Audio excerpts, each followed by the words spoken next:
So meron po tayong sasagutin na question po dito.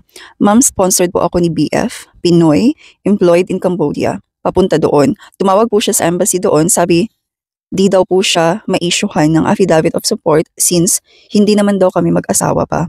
So gumawa na lang siya ng invitation letter with signature. Okay na po ba yun?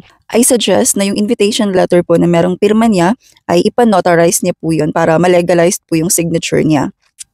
Pero of course, hindi ko pa rin po yun siya mag-guarantee kung tatanggapin po yun ng immigration sa Philippines. So yung immigration officer po natin sa Pilipinas, minsan meron pong iba sa kanila na nagko-consider kapag ma-verify nila na totoo po yung travel nyo and legal yung mga documents na pinapakita nyo sa kanila. Pero meron din pong ibang immigration officer na talagang hindi po nagko-consider, and for example, kapag affidavit of support talaga yung hahanapin ay hindi nila tatanggapin yung invitation letter. So meron pong ganun. So case by case pa rin po talaga. Actually, meron po akong mga sinishare na mga stories kasi meron pong iba na tinanggap yung mga invitation letter nila na notarized, and meron din pong iba na talagang na-offload sila. So ngayon, kailangan mag-attach ka po sa invitation letter from your BF ng proof of relationship nyo. So, i-provide mo lang po yun, and mag-provide ka din po ng proof of financial means mo tsaka yung strong ties mo sa Pilipinas. Ano ba yung mga reason kung bakit uuwi ka pa?